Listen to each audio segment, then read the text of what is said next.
السلام عليكم ورحمة الله وبركاته، أهلا بيكم أصدقائي في كل مكان. هناخد جولة شاملة باستاد الملك فهد الدولي بالمملكة العربية السعودية، سواء على المدرجات وترتيبها ووظائفها الجديدة وعملية تسقيف الملعب والواجهات وممرات الجمهور والمحيط الخارجي وكل صغيرة وكبيرة في الملعب هنشوف تفاصيلها النهاردة. ولكن قبل ما نبتدي يا صديقي ما تنساش دعمك وتشجيعك لينا باللايك والاشتراك في القناة علشان يوصلك كل جديد من قناتنا. تابعونا.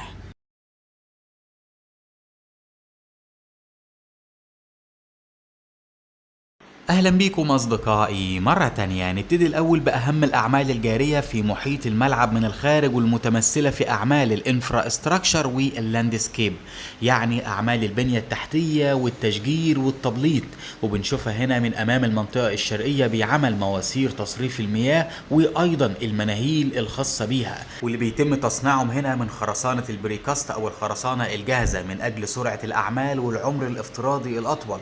وبعد ما بيتم الانتهاء منها ودفنها تحت الارض بيتم اعمال اللاندسكيب الخارجيه باعمال التبليط الارضيات وممرات الجمهور، وايضا عمليه التشجير سواء بالنخيل او الشجيرات المختلفه الانواع.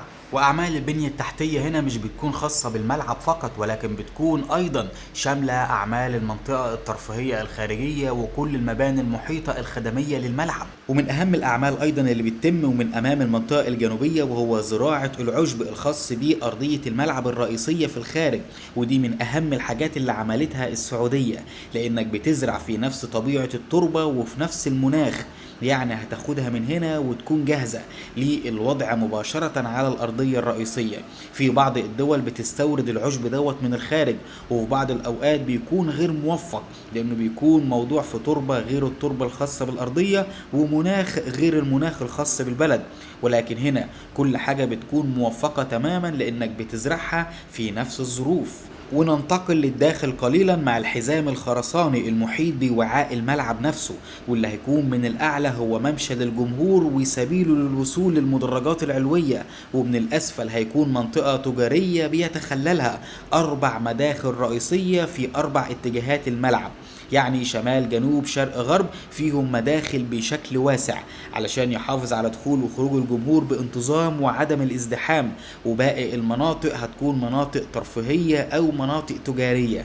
المنطقة العلوية اللي اتكلمنا عنها في فيديوهات سابقة واللي بيتم حمايتها من الأنسومات أو الممبرين شيت اللي هو العازل المائي، واللي بيسبقه مباشرة طبقة سائلة من البرايمر. طبعا ده كله من أجل الحفاظ على المنطقة السفلية جافة تماما وقت الأمطار أو السيول لا قدر الله، واللي بيتم اختباره بالمياه، وبعد ما ينجح بيتم وضع فوقيه لياسة أسمنتية أو خرسانة عادية علشان يحافظ عليه من التمزق من أرجل الجمهور. وأما من الأسفل فاللي بيتم فيه عمل حاليا البنية التحتية اللي بيتم وضعها في السقف، زي سحب أسلاك الكهرباء، وبعد الانتهاء منها يتم عمل الدهان الخاص بالسقف. وجزئية التشطيب الخاصة بالسقف هنا بتختلف من ملعب لآخر حسب الميزانية الموضوعة. بعض الملاعب بيتم فيها ادهان السقف باللون الأسود ويتم تركه بهذا الشكل، وملاعب أخرى بيتم فيها عمل الدهان بمادة السافيتو بيكون باللون الرصاصي، وملاعب أخرى بيتم عمل فيها سقف معلق علشان يداري كل البنية التحتية اللي بيتم تعليقها في السقف، ولكن زي ما ذكرت بيتوقف على الميزانية الموضوعة. المنطقة العلوية الخاصة بممشى الجمهور واللي بنشوف فيها أنظمة مختلفة من الأعمدة الحاملة للسقف. بنشوف هنا في المقدمة أعمدة بتسمى بالبايلون، وظيفتها هي الضغط، يعني تتحمل وزن السقف عن طريق الأعمدة البيضاء سواء المستقيمة أو المائلة. وفي نظام تاني اسمه قواعد الباكستي، ودي وظيفتها الشد عكس أعمدة الضغط، ودي وظيفتها انها تشد الكابلات الفولاذية علشان تحافظ على استقامة الأعمدة المعدنية، انها تميل ناحية اليمين او اليسار. واما القواعد اللي في الوسط واللي هيكون وظيفتها ايضا الشد، واللي هيتم تركيب فيها ايضا كابلات فولاذية في الفترة الفترة القادمة. كلنا عارفين ان الاعمدة البيضاء سواء المستقيمة او المائلة وظيفتها انها ترفع غطاء الملعب من الاعلى او السقف اللي هيشكل شكل الخيمة. اما الجزء اللي في الوسط اللي امامكم ده اللي هيشد الغطاء المنخفض للاسفل علشان يكون في تشكيلات بارزة وغاطسة واللي هتشكل شكل الخيمة. واما عن تركيب الواجهات هنا واللي مفيش فيه اعمال جديدة ولكنها مستمرة بشكل جيد جدا في المنطقة الشمالية والجنوبية فقط. اما الشرق والغرب لسه الاعمال فيهم ما ابتدتش حتى الان، نظرا طبعا لكثافة الاعمال اللي بتتم في الجهتين. يعني هنا الاعمال بتسير في الواجهات واحدة واحدة.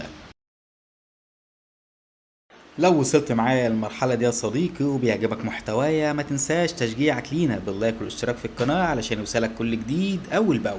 ونروح أصدقائي للمدرجات من الداخل واللي بنشوف عليها أعمال جديدة، بداية مع المدرج الثالث العلوي في الشمال والجنوب واللي فيهم استمرارية في تركيب المدرجات الخرسانية. ولكسب مزيد من الوقت بيتم أيضا عمل سلالم الجمهور مباشرة بعد تحديد المداخل الخاصة بدخول الجمهور على المدرج الثالث العلوي، واللي بياخد اقصى ارتفاع ليه في المنطقة الوسطية، وهيكون مقوس على 4 زوايا الملعب علشان يكون مدرج متوسط الحجم لا هو صغير ولا كبير. وعلشان تكون فاهم ترتيب المدرجات في استاد الملك فهد الدولي تابع الجزئية ديت. المدرج الشرقي واللي تم الابقاء عليه بدون هدم فبيحتوي على 3 مدرجات صريحة. اما الشمال والجنوب واجزاء من المنطقة الغربية اللي هي يمين ويسار المقصورة الرئيسية فبيحتووا على 4 مدرجات أرضي وأول منتظمين الشكل. أما المدرج الثالث فهو صغير جدا في الحجم بيحتوي على درجتين فقط، ويكون خاص بغرف السكاي بوكس أو الغرف المكيفة المغلقة. وبيحتوي أيضا على مدرج رابع كبير الحجم نسبيا وده اللي هياخد الشكل المقوس من الأعلى. أما منتصف الجهة الغربية من الملعب فاللي هتكون مختلفة تماما في الشكل لأن هيكون ليها وظائف مختلفة زي المنطقة الخاصة بالبث التلفزيوني أو منطقة الميديا والإعلام، وأيضا منطقة خاصة بالمقصورة الملكية أو منطقة الVVIP. وطبعا هيكون فيه مدرج علو أخير بشكل كبير نسبيا علشان يشكل الشكل المميز ليه كما أمام حضراتكم.